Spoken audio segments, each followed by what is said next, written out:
Good morning students. Last class में अपन ने बहुत सारी बातें कर ली थी। आज जो बातें करेंगे अपन गैसेस थ्योरी की बात कर रहे हैं। ठीक है जी। अब बात आती है गुरु जी, गैसेस थ्योरी में अपन ने क्या पढ़ लिया था, क्या रह रहा था। ठीक है, तो गैसेस थ्योरी में लास्ट क्लास में अपन ने अवोगाद्रोज रूल पढ़ा दिया था, जिसका जहाँ है वो वहीं से शुरू करेगा। ठीक है, तो बेटा जी मैंने अवोगाद्रो नियम पढ़ा दिया था। अवोगाद्रो नियम की अपन ने व्याख्या कर ली थी केटीजी की सहायता से। इस क्लास में जो पढ़ेंगे वो पढ़ेंगे अपन वान डर वाल गैस इक्वेशन। क्या पढ़ेंगे? वान डर वाल इक्वेशन। हिंदी में भी इसको वान डर वाल बोलते हैं, इंग्लिश में भी इसको क्या बोलेंगे अपन? वान डर वाल इक्वेशन। तो हेडिंग लगा लीजिएगा वान डर वाल इक्वेशन।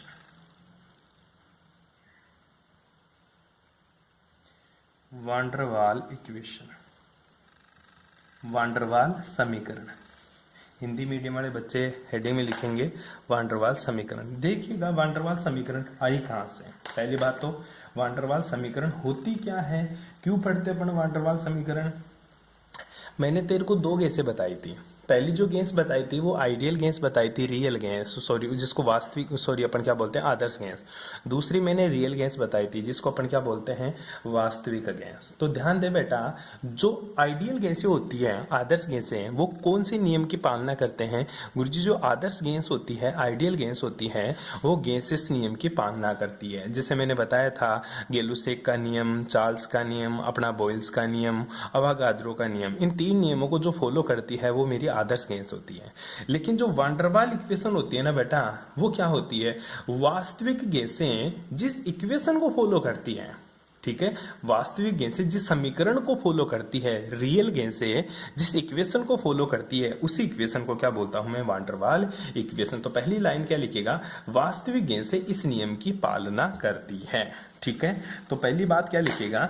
वान डर वाल इक्वेशन। वान डर वाल इक्वेशन में वास्तविक गैसें जो मेरी रियल गैस होती है, ठीक है, जो रियल गैसेस होती है वो इस इक्वेशन को फॉलो करती है। कौन सी इक्वेशन को? वान डर वाल इक्वेशन को फॉलो करती है। कौन सी इक्वेशन को फॉलो करती है बेटा? वान डर वाल इक्वेशन को फॉलो करती है। क्या लिखेगा? वास्तविक गैसें वान डर वाल समीकरण की पालना करती है। क्या लिखेगा? वास्तविक गैसें वान डर वाल समीकरण की पालना करती है। बैठ गई बात समझ में? अब ध्यान दे, वान डर वाल ने क्या बताया था? वान डर वाल ने अंतरा आणविक आकर्षण बल के लिए दाब तथा अणुओं के आयतन में क्या बताया? आयतन संशोधन करके अपनी एक नियम दिया इसने। ठीक है, वान डर वाल एक साइंटिस्ट था। जो वान डर वाल था ना तेरा, वान डर वाल, ठीक है, इसने किस किस में संशोधन किया गुरुजी? वान डर वाल ने जो वास्तविक गैसें है ना, वास्तविक गैसों के लिए आदर्श गैस में, वान डर वाल ने वास्तविक गैसों के लिए आदर्श गैस में एक तो संशोधन किया, आयतन संशोधन, आयतन संशोधन। दूसरा उसने जो संशोधन किया वो किया बेटा दाब संशोधन। ठीक है, दो संशोधन करके एक नई इक्वेशन दे दी, जिसी को अपन ने क्या बोल दिया? वान डर वाल समीकरण। ध्यान दे दोबारा से, पहली बात, वास्तविक गैसें होती है जो वान डर वाल समीकरण को फॉलो करती है, वान डर वाल समीकरण की पालना करती है। वान डर वाल ने अंतर आणविक आकर्षण बलों के लिए, अंतर आणविक आकर्षण बलों के लिए, इंटरमोलिकुलर फोर्सेस के लिए दो सॉल्यूशन किया, दो सजेशन दिया उसने। पहला जो उसने क्या किया? वॉल्यूम करेक्शन किया, और दूसरा उसने क्या कर दिया? प्रेशर करेक्शन किया। ऐसा क्यों किया वॉल्यूम करेक्शन और प्रेशर करेक्शन? क्योंकि तूने आइडियल गैस इक्वेशन पढ़ी थी, वहां पे तूने क्या बोला था कि वास्तविक आदर्श गैसों के लिए, वहां पे एक लाइन लिखी थी, आदर्श गैसों के लिए पात्र का कुल आयतन की तुलना में गैस के अणुओं का जो आयतन होता है उसको नगण्य माना था। क्या माना था तूने? कि आदर्श गैस में पात्र के कुल आयतन की तुलना में, टोटल वॉल्यूम ऑफ वीजल की रेस्पेक्ट में, जो मॉलिक्यूल्स होते हैं, गैस के जो पार्टिकल्स होते हैं, उनका वॉल्यूम तूने क्या माना था? नेगलेक्ट माना था। लेकिन वान डर वाल ने बोला बेटा ऐसा नहीं होता। तू भी मानता है, एक तेरे पास घर में सिलेंडर होता है गैस का, गैस का क्या होता है? सिलेंडर होता है। क्या गैस के सिलेंडर के अंदर गैस नहीं है? तू बोलेगा गुरुजी सिलेंडर के अंदर गैस होती है तभी तो मेरा चूल्हा जलता है, ठीक है, लेकिन आइडियल गैस तो ये बोलती है कि जो मेरी सिलेंडर है इसके आयतन की तुलना में गैस के जो पार्टिकल्स होता है ना उनका कोई आयतन नहीं होता, परंतु आयतन तो होता है क्योंकि उसके अंदर गैस होती है, ठीक है। दूसरा इसने क्या बताया था? दाब संशोधन। दाब संशोधन क्यों किया? दाब संशोधन इसलिए किया क्योंकि इसने बताया कि पात्र की दीवार पर मोलिक्यूल्स द्वारा लगाया गया दाब हमेशा प्रत्यास्थ होता है, ऐसा आइडियल गैस ने बोला था। मतलब दाब की वजह से कोई करंट चेंज नहीं होता, लेकिन मोलिक्यूल्स द्वारा दाब एक्चुअल में बराबर नहीं लगाया जाता। कैसे? सोच, तेरे सिलेंडर में गैस है। अब आइडियल गैस क्या बोलती है? आइडियल गैस ये बोलती है सिलेंडर में जितनी गैस होती है ना सारी के सारी बराबर फोर्सेज लगाती है किसके ऊपर?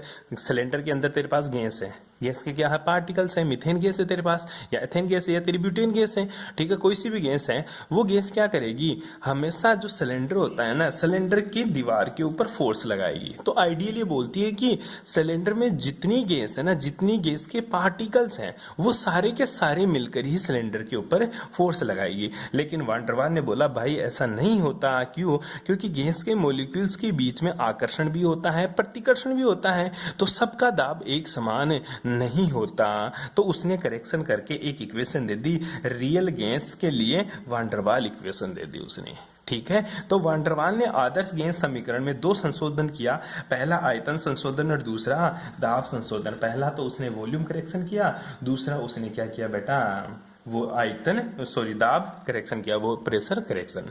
तो अपन जो पहला पढ़ते हैं वो पढ़ते हैं बेटा जी अपन वॉल्यूम करेक्शन। क्या पढ़ेंगे? Volume correction. तो हेडिंग लगा लिए बेटा जी, पहला आयतन संशोधन। आयतन संशोधन एक क्वेश्चन पूछता है हमेशा, कैसे पूछता है वो देख ले। वॉल्यूम करेक्शन, वॉल्यूम करेक्शन में क्या बोला उसने? ठीक है, माना एक गैस का टोटल आयतन कितना होता है, ठीक है, वॉल्यूम ऑफ टोटल गैस, ठीक है। तो कुल आयतन, किसी गैस का कुल आयतन उसने कितना मान लिया? किसी भी गैस का टोटल जो वॉल्यूम होता है उसने V मान लिया। कितना मान लिया बेटा? टोटल आयतन कितना मान लिया? V मान लिया। अब जो टोटल वॉल्यूम V है यही गैस का टोटल आयतन होता है। ये बात कौन बोलता था? ये बात बोलती थी मेरी आइडियल गैस इक्वेशन। पात्र का जितना आयतन होता है उतना ही गैस का आयतन होता है, ये बात कौन बोलती थी? Ideal gas. तो उसने क्या मानना था? क्योंकि आइडियल गैस मानती थी अणुओं का आयतन क्या होता है? नगण्य होता है। क्या होता है? नगण्य होता है। लेकिन यहाँ पे जो अणु का आयतन है, गैस के अणु का आयतन है, वो नगण्य नहीं है। तो गैस के अणु का आयतन, आयतन क्या नहीं माना इसने? नगण्य नहीं है।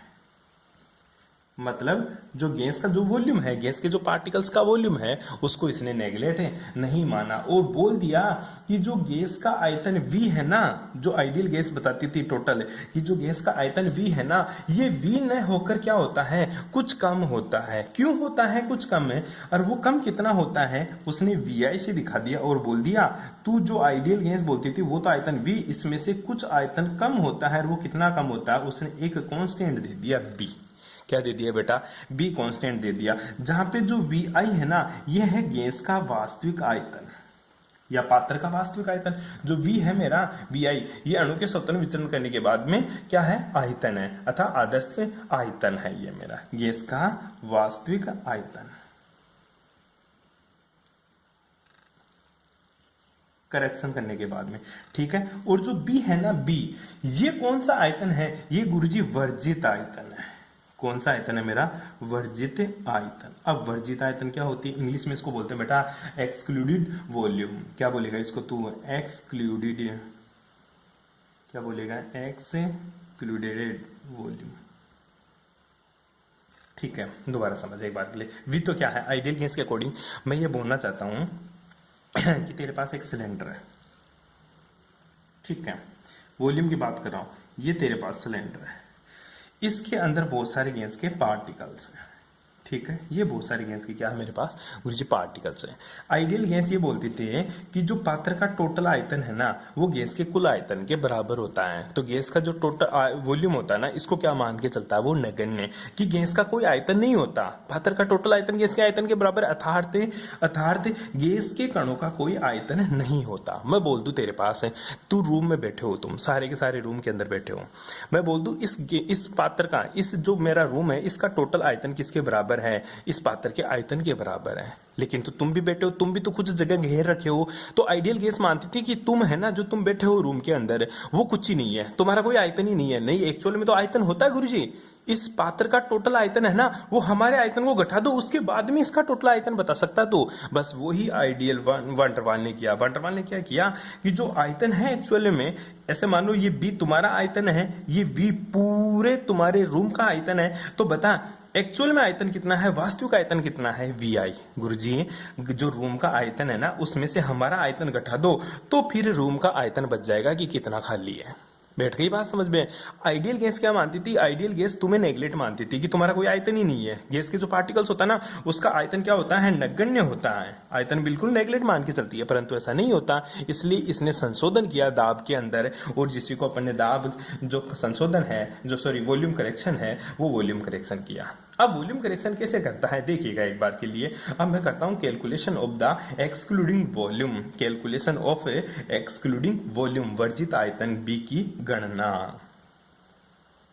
वर्जित आयतन बी की गणना, वर्जित आयतन बी की गणना कैसे करते हैं आओ चेक करते हैं। पहली बात तो वर्जित आयतन कैसे होता है वो तुम्हें मैं बताते हूं एक बार के लिए। एक गैस का पार्टिकल सही है, ठीक है, दूसरी गैस का पार्टिकल्स क्या कर रहा है, ऐसा ही है क्योंकि गैस मैंने मीथेन ले रखी है तो दोनों का आयतन क्या रहेगा, बराबर रहेगा, दोनों की साइज भी क्या रहेगी गुरुजी बराबर रहेगी, दोनों का आकार भी क्या रहेगा बराबर, क्योंकि सिलेंडर में एक ही गैस ले रखी है तो दोनों का आकार क्या रहेगा बिल्कुल बराबर रहेगा। और जो इसका मैंने जो इस गैस है, ठीक है, इस गैस के जो पार्टिकल्स है इसका जो डायमीटर है, डायमीटर मतलब इस गैस के पार्टिकल्स का जो व्यास है डायमीटर, वो मैंने क्या मान लिया सिग्मा है। क्या मान लिया बेटा सिग्मा।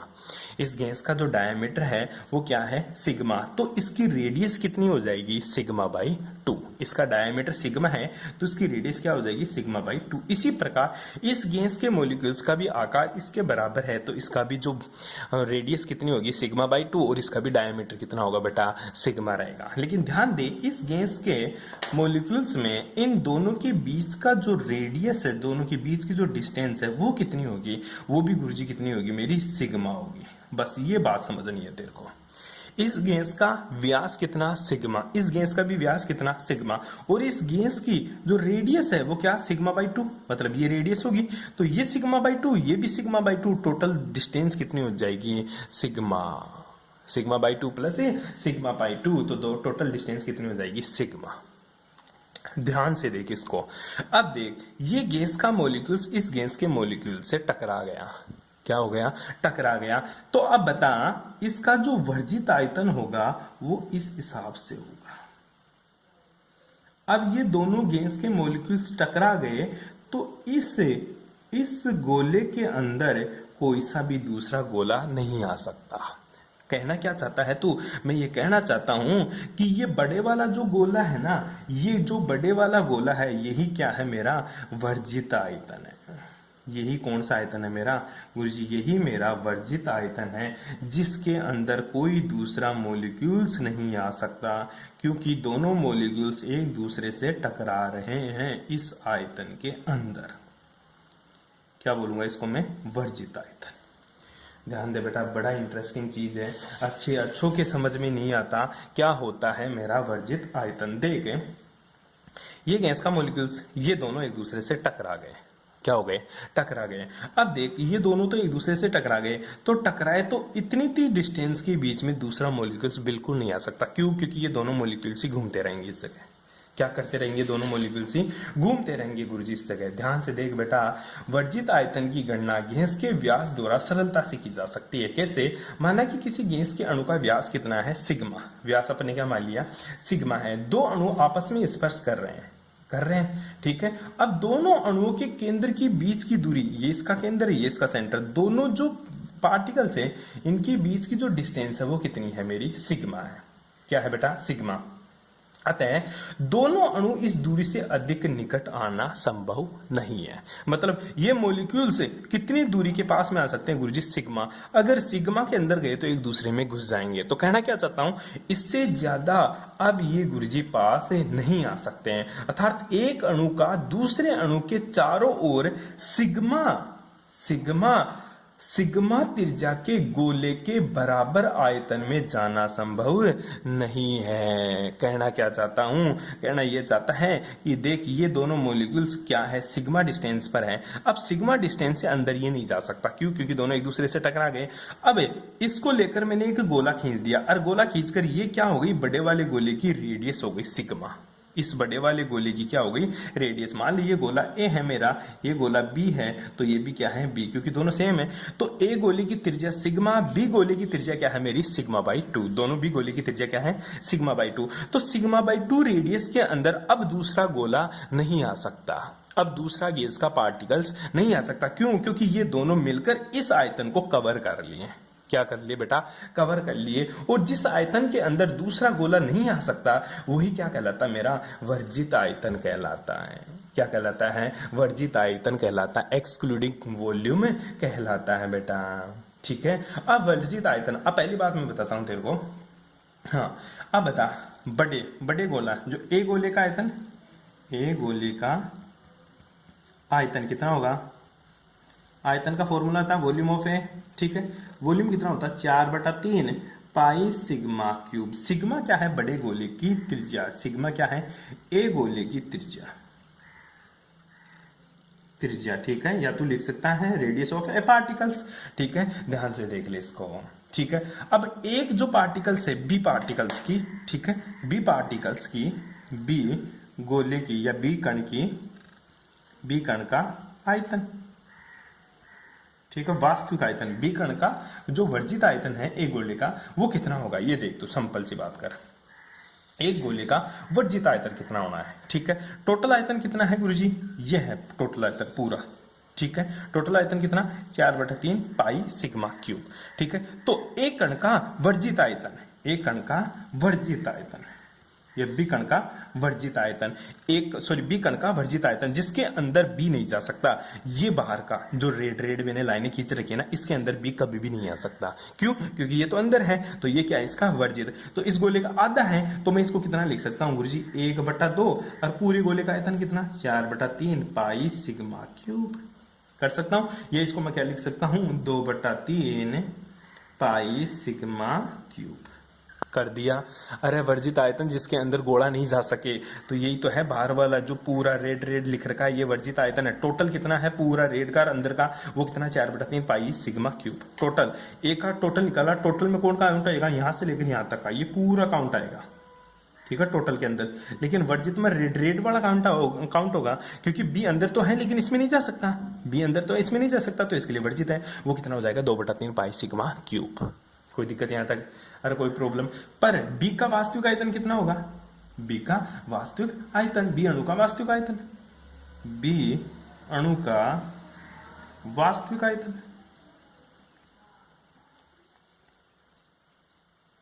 ठीक है। वास्तविक मतलब रियल वॉल्यूम ऑफ बी।